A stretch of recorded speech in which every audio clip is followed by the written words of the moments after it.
Yes, indeed. There were some very, very impressive figures you were just reading out there, Mike. Real shot in the arm for the sport of rugby league in what's being considered a very, very successful tournament. The tournament director, Nigel Wood, joins me, also the chief exec of the RFL.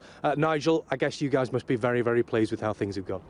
I think it's been a wonderful 6 weeks for the sport. I think the sport should be feeling pleased for itself. It's been a wonderful tournament, some great athletic action on the field, some terrific attendances, and a major boost for the sport in this country, yes. And in what ways would you say that a lot of people are thinking it's surpassed expectations?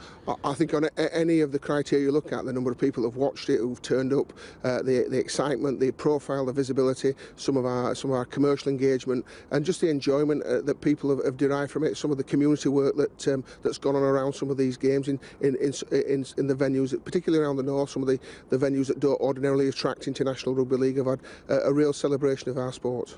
In terms of some of the figures that we were mentioning, of particular interest for a lot of people will be the fact that so many people were watching rugby league for the first time. Absolutely. The semi-final only 7 or 8 days ago, probably half of the attendance, just under half of the attendance at Wembley were new to the sport. I think there's a little bit of Olympic halo effect there. People attracted to big events, and anybody who did turn up and looked at that card failed to have been impressed by the quality of the contest on the field served up by particularly England and Australia. So it's a real opportunity. International sport is a real opportunity to showcase the very best of any sport, and it's an opportunity we're not going to miss. It's been hard work for everybody involved, but in many ways the hard work starts now as well in trying to make sure that there is a legacy to this tournament.